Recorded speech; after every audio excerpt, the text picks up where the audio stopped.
This is a podcast of 98FM's Dublin Talks. Remember, catch the show live Monday to Friday at 10 a.m. 98FM's Dublin Talks with Adrian Kennedy. 98FM.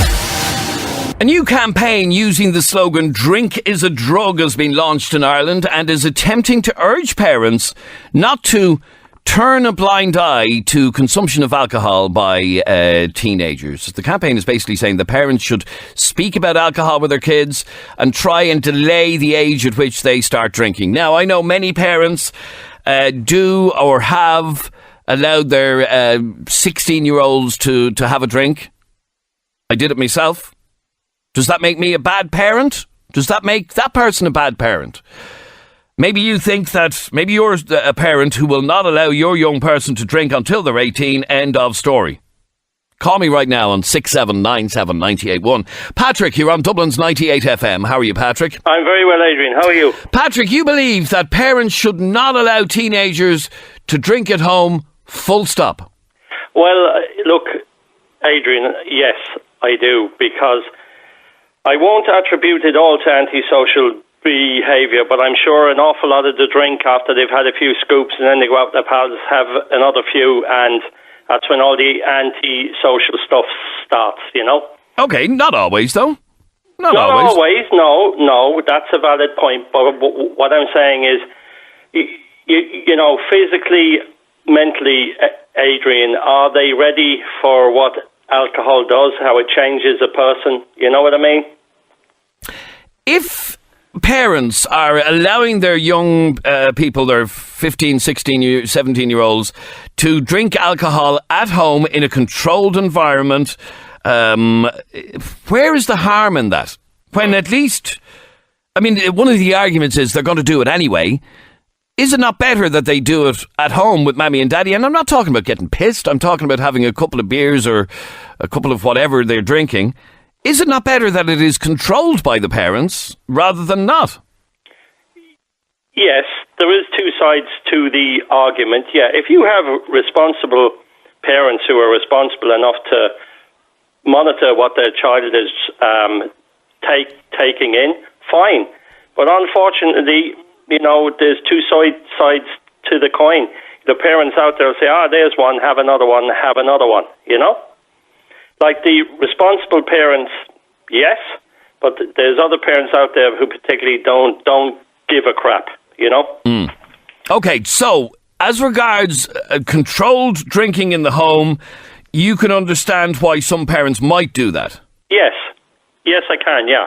Because at least they're showing an example to their child and they're there to let it get to the point where they say, right, you've had enough now, you know?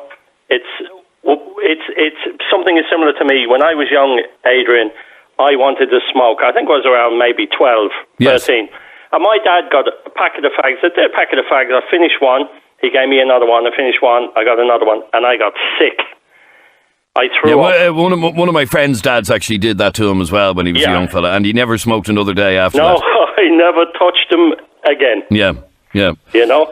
But listen, parents who are responsible and are looking out for the kids and are showing them, this is when you hit this amount of alcohol, this is what happens.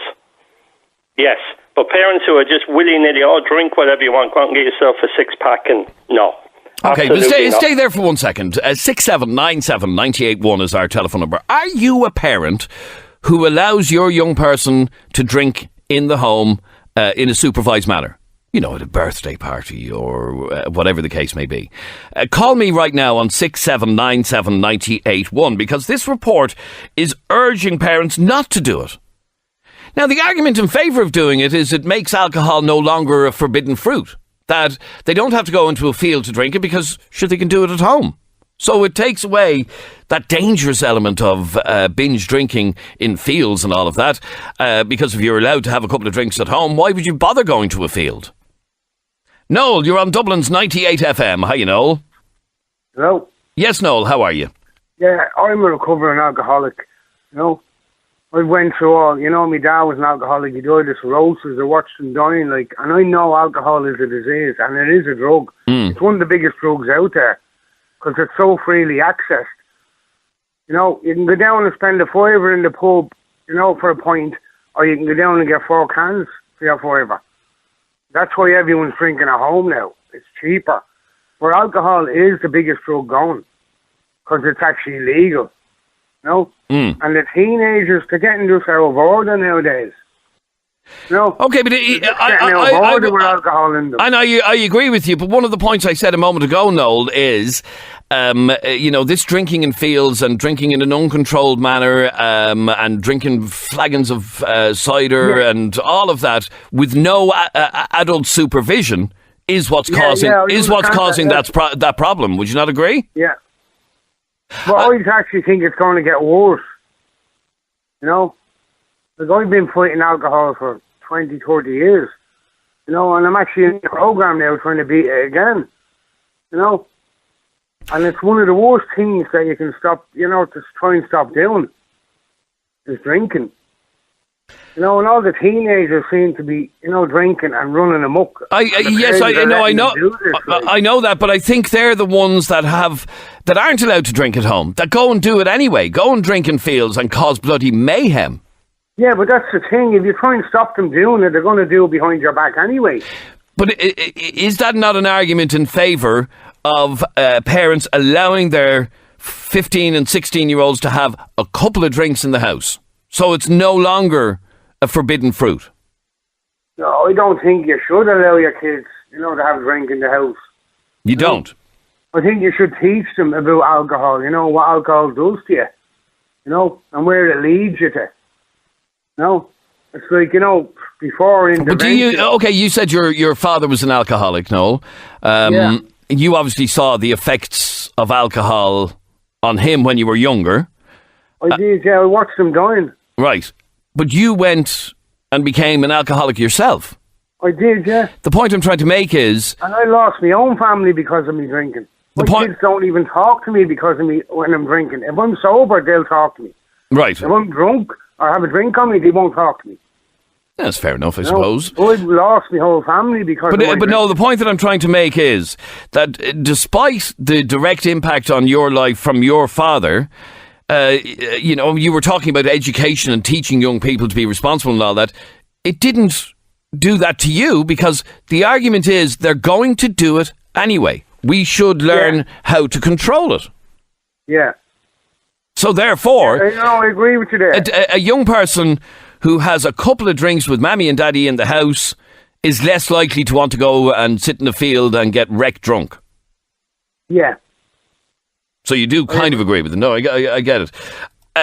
Carl, you're on 98FM. How are you, Carl? How are you?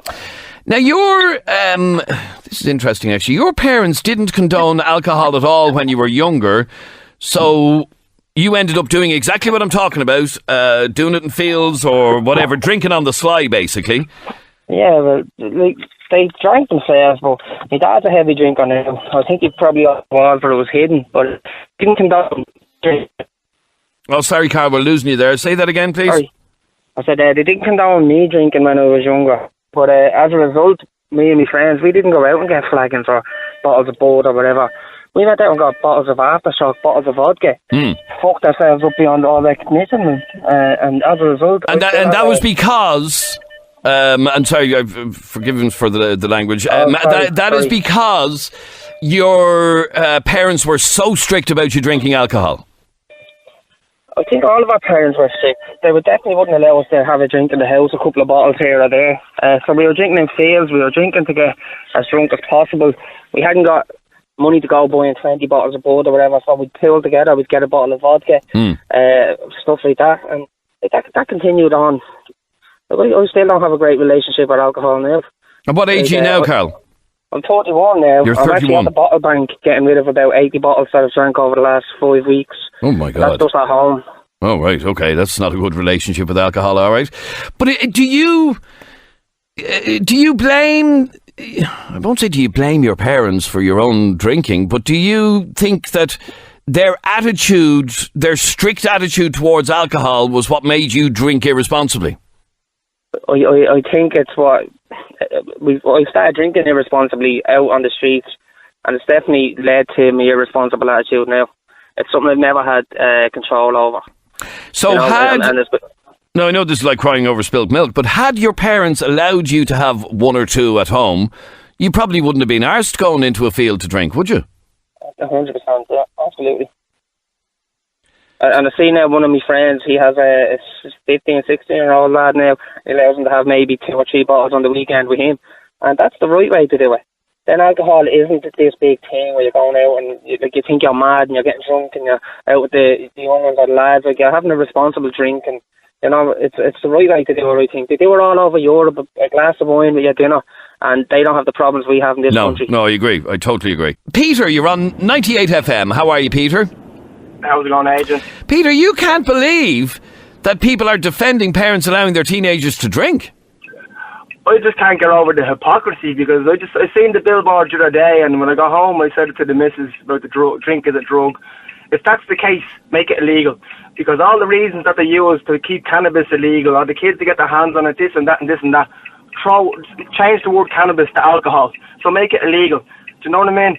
I agree. I had drinks with me dad when I was 16, and most of the people I know did, because they didn't want us drinking in fields. If your dad going to drink, go upstairs to your bedroom. If you drink too much, we know where you are. If a kid drinks too much alcohol, they can die in the field. Dead. And by the way, there have been examples of young people ending up having their stomach pumped out because they drank too much in the field. If you drink too many cans and someone gives you a thump in the head, you're dead. Do you know what I mean? And there is cases of that, one punch kills and stuff like that. If you smoke too much cannabis, you fall asleep. Do you know what I mean? Like, only last week or the week before, you were having a thing on the radio about the hospitals getting drunk tanks and stuff like that, because there's so many people pissed out of the head taking up the hospitals. Many people are out of head on cannabis, sitting there rowdy and wrecking hospitals. Zero. This is what I mean. Like, what annoys me is, like, obviously I smoke cannabis. I go home every night, kids go to bed, I have a joint. Most people go home every night and have a beer or a glass of wine. It's the same thing. So if they're keeping cannabis illegal for all the reasons that you say, oh, well, the kids are this and the kids get it. Kids get cannabis easier now because it's illegal, and Johnny doesn't give a shite who he sells it. Whereas alcohol is legal, and kids... Okay, so do you think that it is okay for a parent to allow little Johnny to have a couple of drinks? I'm not talking about getting pissed. I'm talking about a couple of drinks, maybe on a Saturday in the house. It's completely okay as long as it's supervised and you educate them and let them know what the story is. Listen, if you drink too much and you get a problem with it, you're going to die. You're going to lose your liver. You're going to have all these problems. Enjoy it. Don't drink to get pissed. Drink to have enjoyment and relaxation. That's what a beer is for, to sit down and chill and enjoy a drink. It's the same. And the only way you, perhaps, by the way, people might hear from this conversation my opinion on this, which I don't normally give out on topics, but my opinion on this is I think it is much more irresponsible and much more responsible for parents to allow, now obviously not ramming it down their throat. If they've no interest in alcohol, they've no interest. But if they do express an interest, I don't see what the problem is. Because I've always believed, I knew a fella when I was younger, okay? And again, like Carl, his parents were extremely strict on alcohol. Our parents weren't as much, but his were. They were really brutal about it, and he was not allowed to drink full stop. That guy went on to become an alcoholic. Exactly. I'm not an alcoholic. Now, I probably drink more than I should, but I'm not an alcoholic. And he became a chronic alcoholic. So was that his... Because when your parents are prohibitionists and they're completely against it, and they're telling you not to do it, but then you see them drinking, you're like, well, there must be something right with it. But if your parents sat down with you and had a few drinks and talked to you, and it was... It takes away the mystique of it, doesn't it? When their friends are like, come, we get a few quid together and we get a bottle and we sit in the field, they'd be like, why would I want to do that? And they could just go home and ask me, Dad, will you give me a beer? And like you were saying, Carl, your relationship with alcohol is an unhealthy one by your own admission, and you can find the roots of that back into your teenage years. Absolutely, yeah. As I said, like when me and the lads got together, like we weren't buying bottles of beer, we were buying bottles of vodka, and we were drinking them, we were collapsing in fields. I remember one night I had to carry my girlfriend when we were a teenager, I had to carry her home, she was unconscious. No, it was bad, really bad. Like, and I mean, if we wouldn't have done that sitting in somebody's house with with a few bottles that were probably bought for us. There's 3 or 4 bottles each, lads, have a good time, and that's it, you know. But instead, we were getting somebody to go into the off licence. We're at the pulling together, or €5 each, or whatever, getting a bottle of vodka, bottles of Pernod, bottles of aftershock, you name it, whatever. Bottles of anything you could get your hands on, basically. Exactly. And it's all heavy spirits, 45%. Mad stuff, like. All right, stay there for a second. 6797 981 is our telephone number. We're talking about whether or not, well, this new campaign is trying to encourage parents not to allow their kids to drink, not to turn a blind eye to consuming alcohol. But it is, in my opinion, slightly more responsible for a parent to allow their kids to have a couple of drinks. I'm talking about 15, 16, 17-year-olds. I'm not talking about 10-year-olds. Because I think it takes away that mystique. It takes away the desire. And like was said a second ago, why would you be bothered going to the field with a group of lads when you can just have a drink at home? No, lads, off you go. It's bloody freezing out. Sue, you're on 98FM. How are you, Sue? I'm good. How are you? Good, thank you, Sue. Now, when you were a teenager, your parents did allow you to have a drink. They did, yeah. I was about 16 and a half. So that was kind of when they saw, you know, the bit of the gangs hanging around and, they'd be gone missing, and parents would be looking, because in the estate, all the parents would be talking, did you see my lot or anything like that? But they knew where they were gone. They would be going down the canal with a few drinks and, you know, getting absolutely hammered. But with mum and dad, with me, they spoke about alcohol, they spoke about the dangers of it and etc. So what they did is that on a Saturday night, they would say, if you feel like having, like it was a small can of Budweiser, they'd say, you can have one here at the house where we can see you. So we know that if anything happens or anything goes wrong, we're here with you. And to be honest, because they did that, it kind of took away having to, like you said, go into fields in the cold and in the rain and sneaking behind their backs. I was doing it at home. And then when I hit 18, I lost interest in it. And since that, I haven't drank. So you were allowed to do it, and now you just couldn't be arsed. I couldn't be bothered drinking. I just don't see the whole craziness or madness about it. Do you know what I mean? Like, even as a teenager, do you know what I mean? I would hear my friends say, oh, well, look, we're heading such and such, we all need £5 a piece, and this is how we're going to get our drink, and we'll meet at such time. We have so-and-so going into the off-licence to get us a bottle. But it never bothered me. I'd be like, no, off you go, I'm allowed to have a drink at home. And they used to think I was messing because I would say this. And now, when I mean a drink, I think the most I ever had was probably about 2.5 cans.